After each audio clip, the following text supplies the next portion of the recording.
So we're going to be first going through the document management policy itself that we've worked on really hard, and it's got a lot of specific details in it that I'll be going through. And at the very end, you can ask any questions that you have, and either me or mine will answer those questions for you. But before we get into the actual policy, if mine could just give a little bit of an introduction, that would be awesome. Well, we all know how important document management is. You'll just found some documents on an email from somewhere else. You end up reproducing them and duplicating them, and then we're having storage issues and different things like that. So Yeah. we're at the level where, especially for HR too, if the document's old and we use it on a new thing, reliable. So that's my intro. Awesome. Yeah. When it comes to document management policy, according to IBM, improper document management accounts for 21.3% of productivity loss and 7.5%. And they found that 7.5% of paper documents get lost. So for the need, specifically as a rising national organization, and for Spartan too, it is of utmost importance that current staff is setting the best precedent and example to future affiliates, future staff, and this is so that documents can be scalable and repeatable. So this document process is really important. And as you have in front of you, you can see on page 3, we have the introduction, the purpose, and the scope. And basically, you'll want this policy to apply to everyone in your organization who's using documents. So that could be staff, it could be specifically the document manager, which if you go to section 5, you'll see that we have broken down the 2 main categories of people that deal with the documents. One is the document manager.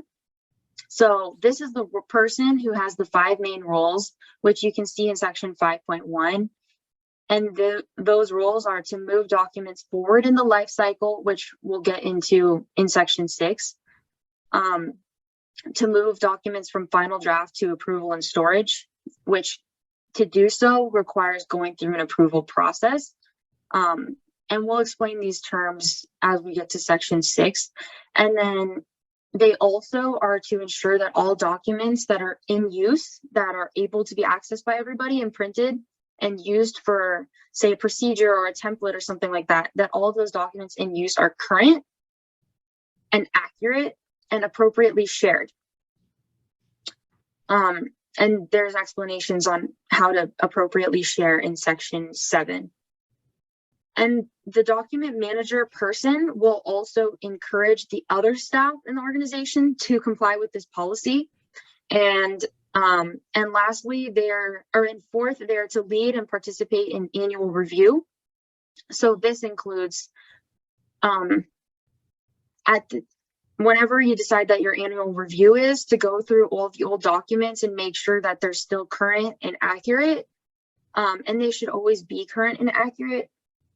But especially at the annual review, it's more of the time to revise documents and delete old documents.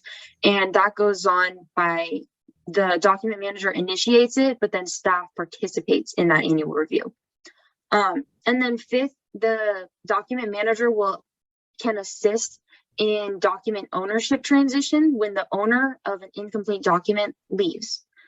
So if someone's working on a document like a procedure for installing a roll-off truck kit or something like that, and then that person doesn't finish but they leave, the document manager can help reassign that document to somebody else who is still there. And then section 5.2, all staff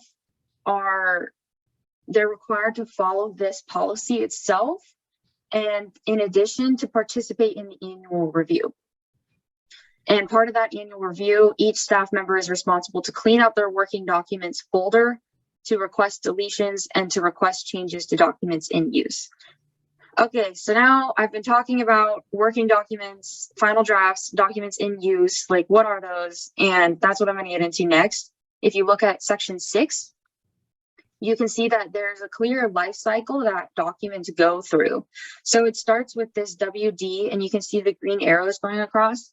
WD is working documents, and then they're explained below.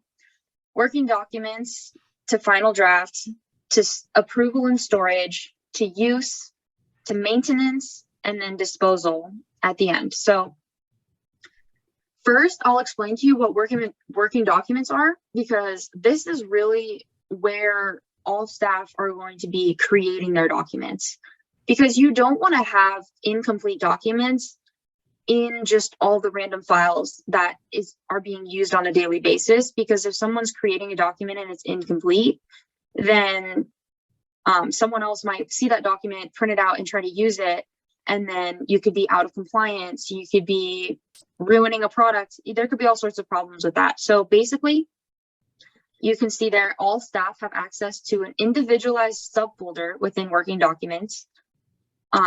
So for the need, we created subfolders like Darina's working documents, Allie's working documents, and that's where you can create, you can edit those documents. The owner can edit those documents, and they can share those documents for suggestions with whoever they would like to. And they're also able to share editing permissions with people that they want to collaborate with. So newly created documents are placed there. And if you want to edit someone else's working document, you need their permission to do so, the owner's permission to do so. Okay, and then part of this policy that's really important is we want working documents to eventually become final drafts, and then eventually to become approved and stored. And so final drafts are documents that an employee created something in their working documents, and then they finished what they created. They think it's ready for approval. So they put it in the final draft folder, and the document manager will be reviewing those final drafts on a regular basis and moving them into approval and storage. Now, some working documents will always be working documents, but you want to make it so that the majority of your documents, even if they start as working, if they start as they continually are in use, eventually you put them into your overall use files so that they can be accessed in the future for accurate and complete and current data. Okay, so in the approval and storage section, as I said, on a regular basis, the document manager, and sometimes the document manager will consult relevant staff, because sometimes a document is going to be used by multiple different departments, and you want those departments to also approve of that document. And that shouldn't be done every single time, but document manager and relevant staff will approve the final drafts. And once a final draft is approved, it gets put into its appropriate folder. Say you have a folder for marketing, then that document, once is finalized, will be put into marketing. And once it's in that final folder where it matches what it's called, no one will edit that document unless it's an annual revision. Or say you have urgent changes that need to be made because information is no longer accurate, you can work with the document manager to edit those, the documents that are in use, or you can wait until the annual revision to review something. But that can really just be at your discretion, because sometimes changes are urgent, but a lot of times they can wait. Okay, so then use is the next section here, which is documents that are in the use folders, like for example, fundraising or admin or something like that. And like I said, these are they can be shared as can view links in the OneDrive so that people can view them and print them, but they won't be able to edit them because these documents have already been through the process of approval. So there's no reason they should be edited later on without more approval. Okay, and then lastly really is the maintaining, which is the annual review, which I spoke about earlier. And then disposal of documents. If you want to delete a document, either wait till the annual review. This is if you want to delete a document that's in use. either wait till the annual review, or you can send an email to the document manager with the subject title request document deletion and explain which document and why you want to delete it. And then the document manager can delete that for you. And really, this might sound like a lot of work, but at the end of the day, it saves so much time, because if you are putting documents through this process, then you're able to save a lot of time. You're able to trust that documents in your folders are accurate and current. So these documents that are in use, the ones that are not working documents or final drafts, are the ones that are in use. So that's how that's basically defined, is if it's not a working document or final drafts, it's in the other folders, it's in use. And those are not to be messed around with. Okay, and then if you turn to section 7, which is the very next section, we have a list of basic document management practices. And these really, every new staff member, anyone who's recently acquiring access to edit anything, should read through this list of 7.1 here, because it's very simple and it's very clear about the specifics. For example, local storage of documents should be avoided.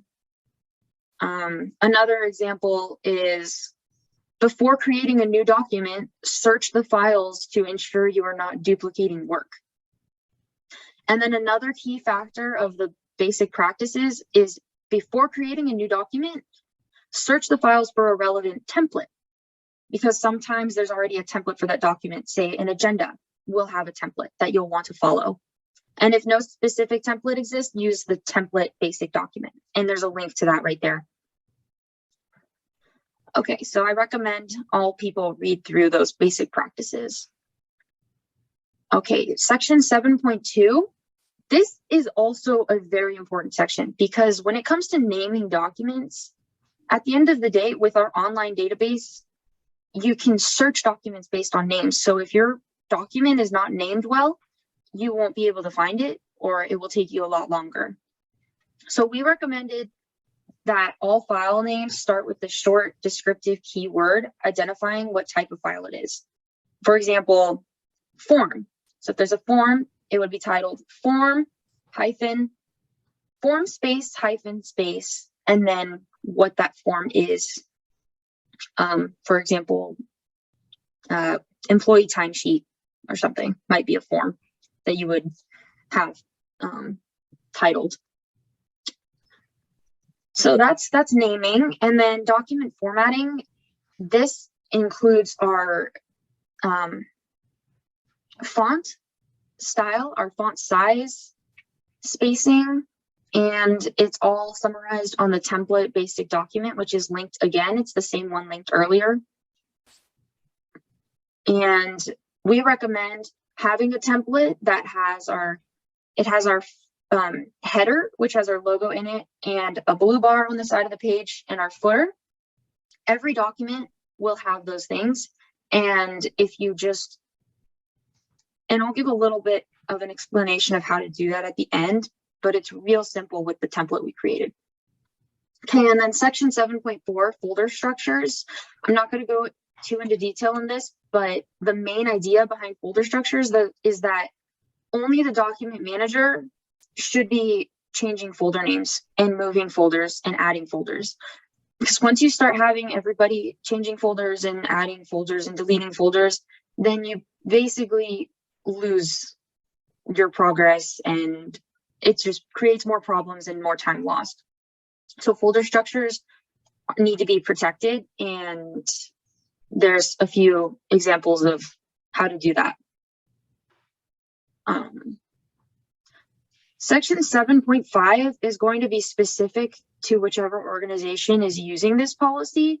For the need, we have 4 sections. You can see there under document type, working documents, final drafts, approved documents, and confidential. And then there's an explanation of who owns those documents and who can be seeing those documents and how we can distribute them. One thing I will point out, though, is for confidential documents, it's really important that you don't give everyone editing access to these documents. But in addition, if you have a document with confidential information, say contact information or personal HR files, that kind of thing, then you want to make sure that that document is password protected, because even if someone can't edit the document, they can still see everything that's on it. So we recommend, and we are for the need going to put passwords on our confidential information.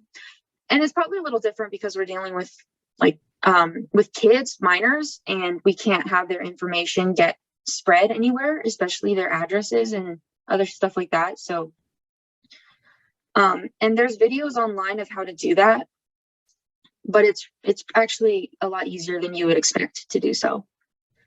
Section 8, our final section, yay, is education and training.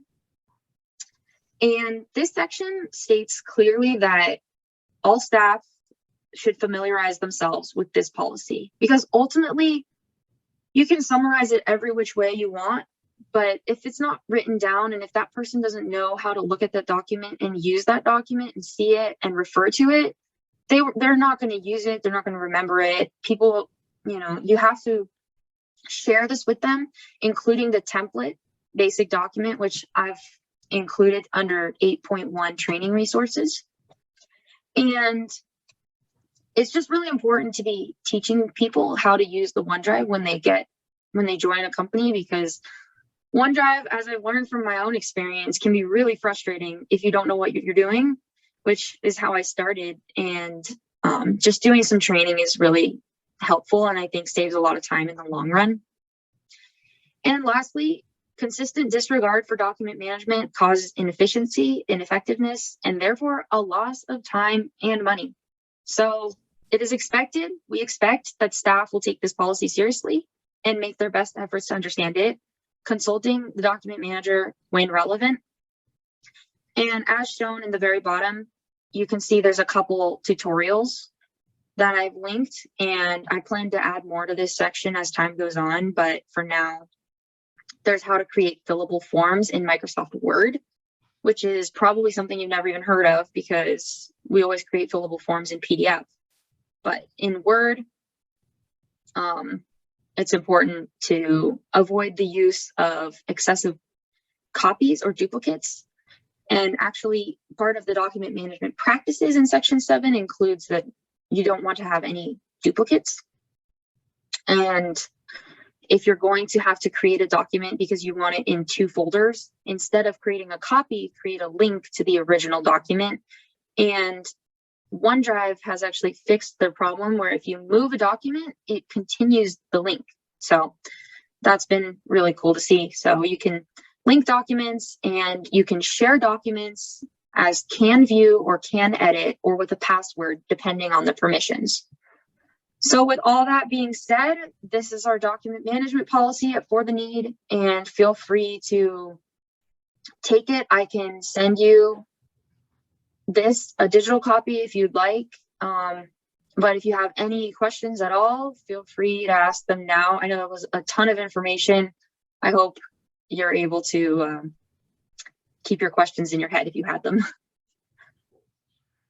Just a couple of questions. One is, you mentioned about local storage of documents should be avoided. One of the worst things how a lot of document management falls down is because people are working on local copies.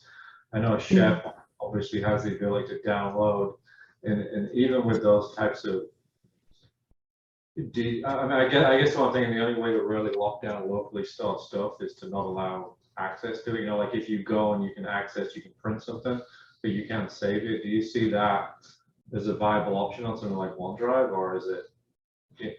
I guess I'm just trying to work out how the way you stuff out there, because that's the biggest fall down I see in terms of people having their own little OneDrive and SharePoint versus it being a company-wide kind of shared structure. Yeah, definitely. I do know that you can prevent downloads, and you can prevent printing if you want to. I would give you really 2 options there. Either you train people not to download them, or you make it so that they can't. But you probably do have to do one or the other. But to make it so they can't, that would require a little bit of research. Like, I'm not really too sure how to do that to where it would be the most efficient, but I'm sure you can do it. Okay. How do you see linkages between, we collaborate a lot with people outside the organization. So SharePoint allows you to kind of lock down individuals, like the sales guys. We work a lot of times off like email aliases. So it comes into sales at SpartanTruck.com. We manage those in kind of an area collaboratively at different times in the day. Like Matt might be working on a document that Jesse was working on, and he takes it over from a customer perspective. How do you see kind of linkages into outside people working on this and the permission side of it? Do you think that's relatively easy to set up the same types of permissions just from a security perspective?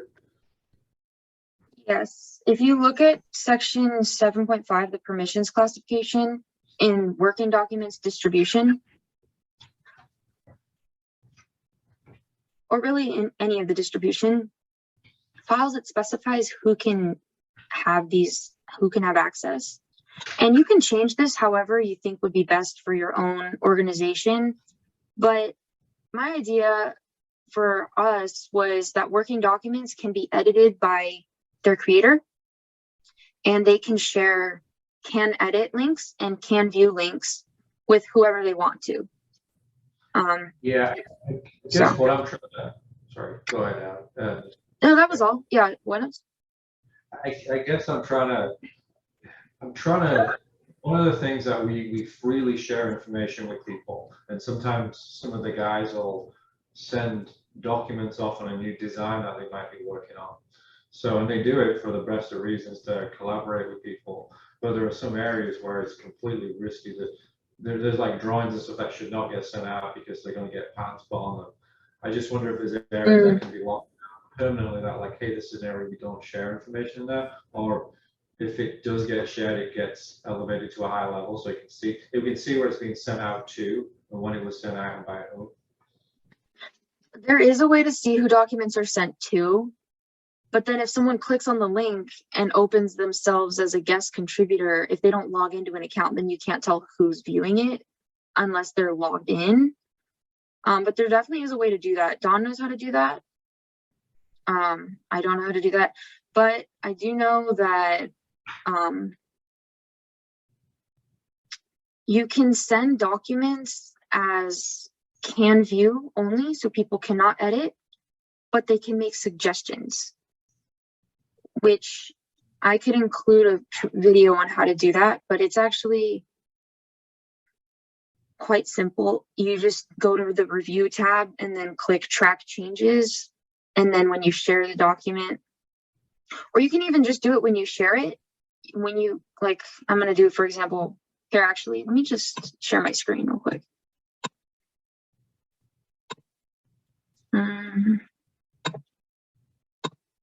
Okay, so here's the policy. You can see my document is open, and say I want to share it. I go to share, and then it pops up this. Something is preventing us from sharing at this time. Please try again later. No. Okay, let me try a different document. And say I want to share this document. I click share. Oh, something is preventing us from sharing at this time. Well, anyway, there's permissions in the share where you can limit the permissions. I also think, this whole thing hasn't been totally sorted out. The idea is that you go to level 1 and that you get somebody assigned as the document manager as part of their role, that everybody has free time to take that role, but somebody has to be the person that is the go-to on the questions. And,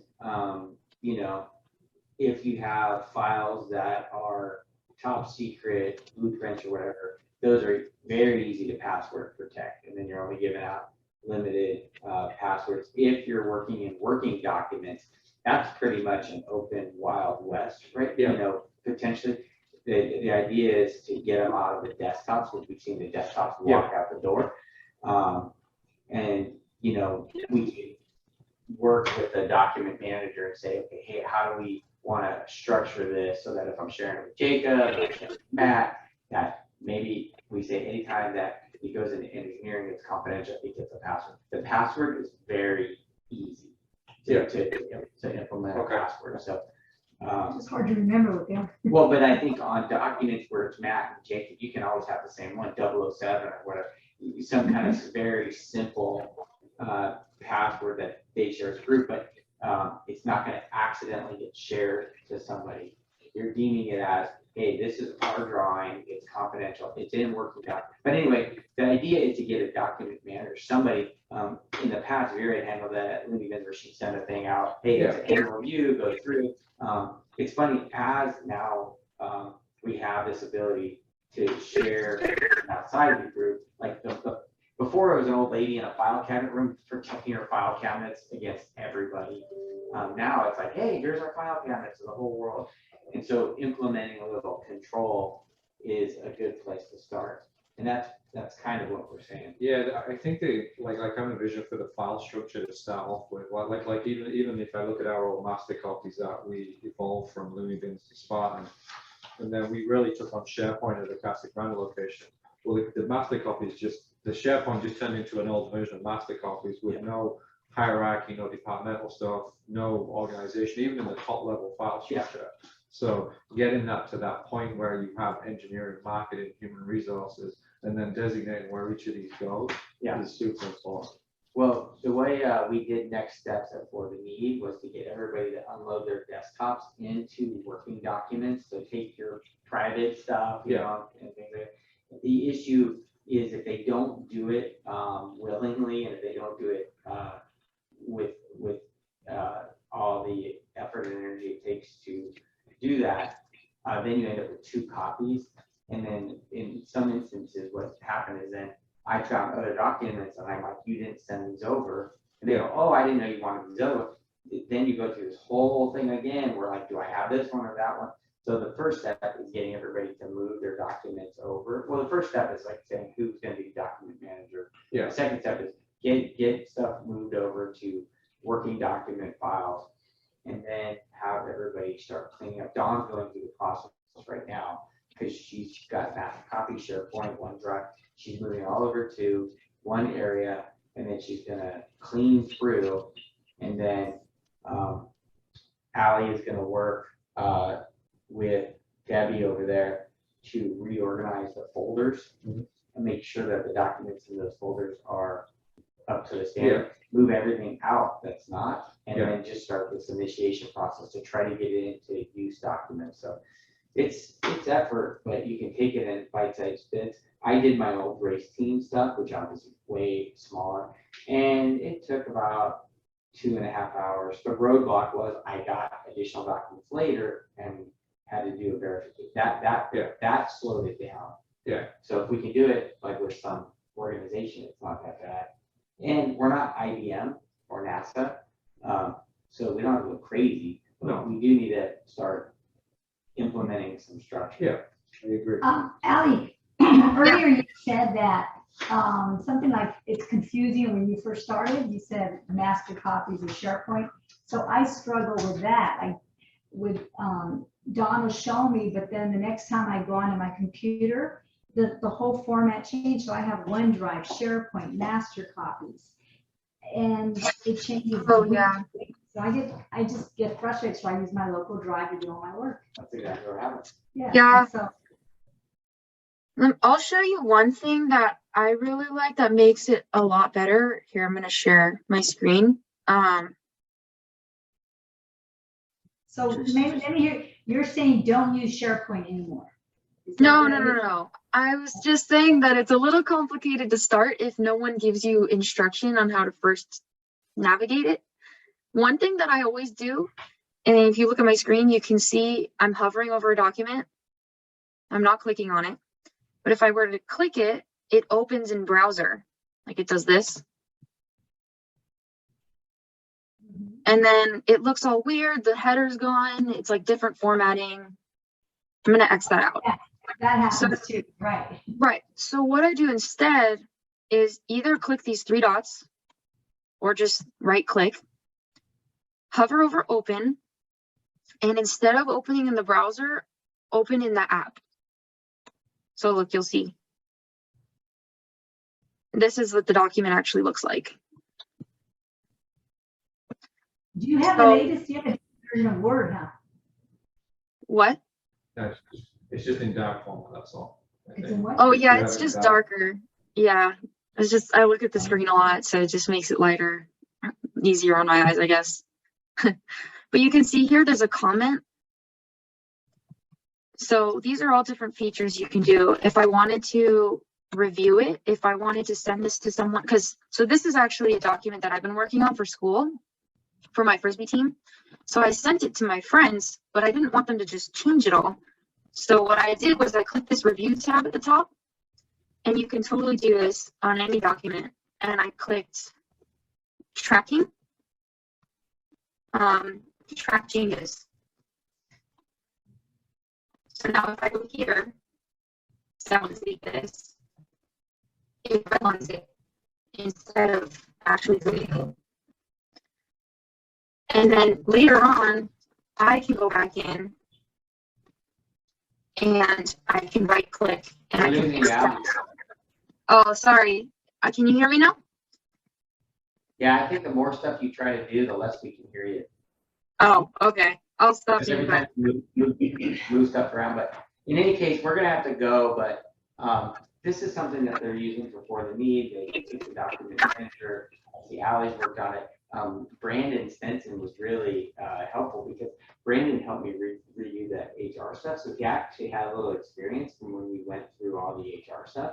We found 8, just job descriptions for parts guy when we only had one parts guy. Yeah. And no job descriptions for like welder or what, or like where we have 23 of them.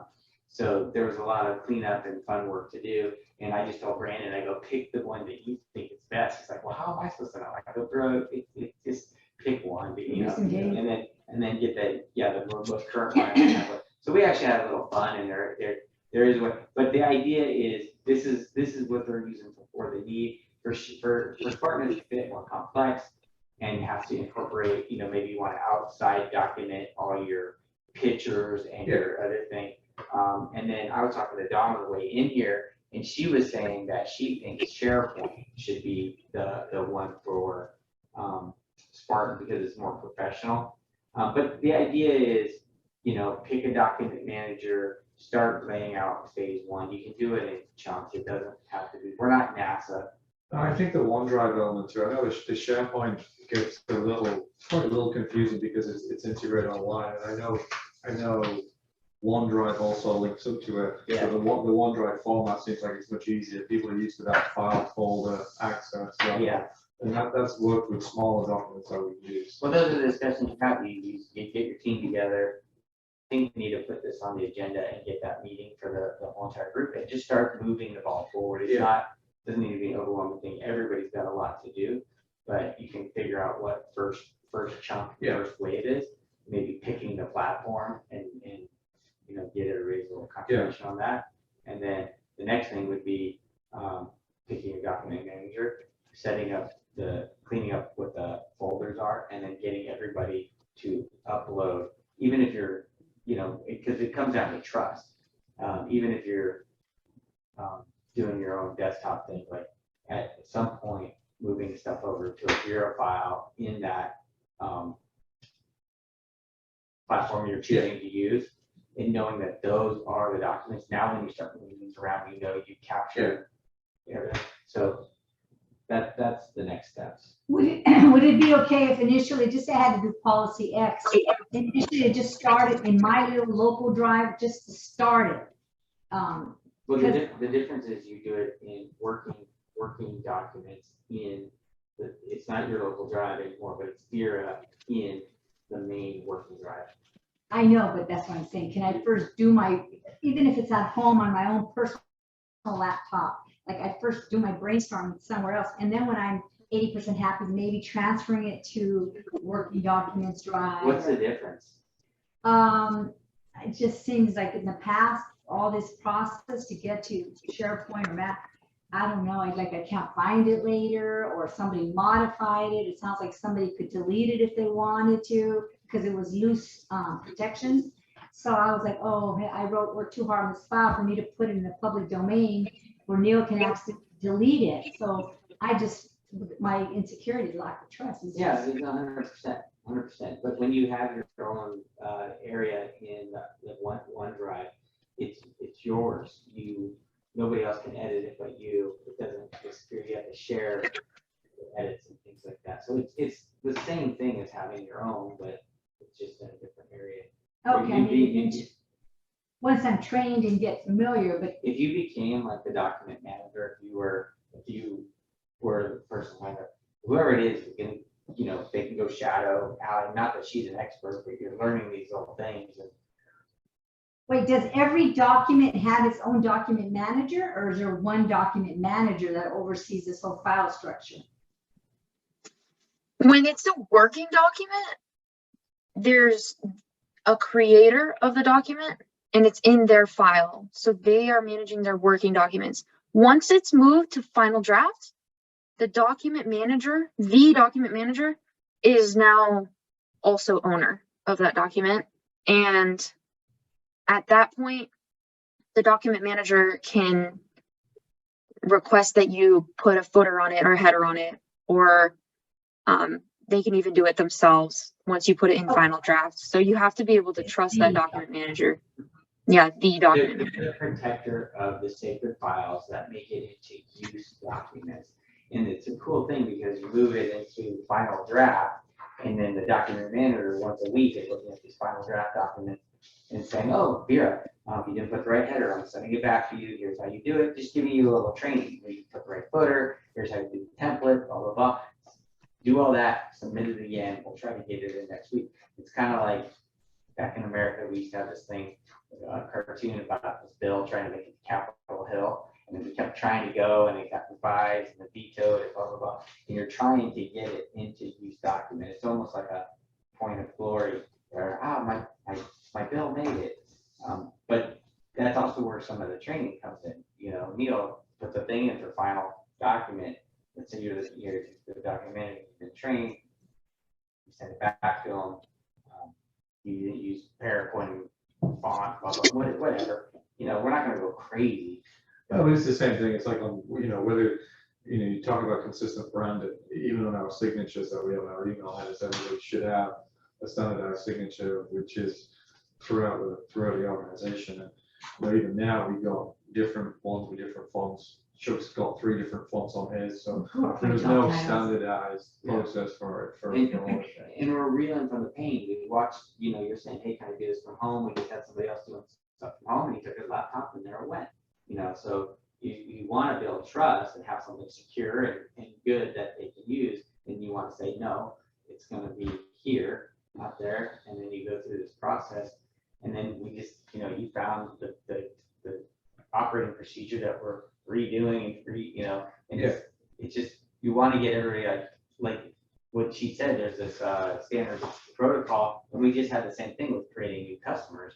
We're putting it in the thing like, hey, make sure that customer doesn't exist already. Yeah. It doesn't already owe us $10,000 and just change their name by one, So anyway, it's good. We don't have to be overwhelmed by it. Think about it. I definitely think we should put on the agenda the next meeting. Cool. Thank you, Alec. Thank you for listening. Great job. Thank you. Well, we'll see Thank how it you. goes. And you guys can be the pilot over there, and then hopefully we can tap into your resources as you guys are learning more. And look forward to seeing your training guide in section 8 grow. Watch some of those videos with Allie. And the last thing I'll say is, and I hammered Dawn because she would create a Word document and then a PDF so that it was fillable. So then you change the Word document to update it, and then you have to think about the PDF. But we looked, and it's very easy to not have PDFs. PDF, like if you're going to copy a permit and you have a picture, that's fine. Yeah. If you're going to create a document, just lock the cells and then open up the ones that you want changed. It's very easy to do it through Word. Then you only have one document, and a lot of what I'm running into with my race team stuff is, here's the document, here's 3 different versions of the document, and here's 4 different versions of the PDF. And it's like, no, just have one. And every year you can go back and edit it, you know, and you only have a current. That's the instructions here. There's a tutorial on that. Yeah, it works so good and it's super easy, and I've been fighting about it for years. Anyway, cool, good Cool. stuff. Awesome. Thank you, Allie. Thank you, Allie. All right. Bye. Bye. It's great to see you guys. You too. Bye. Thank you.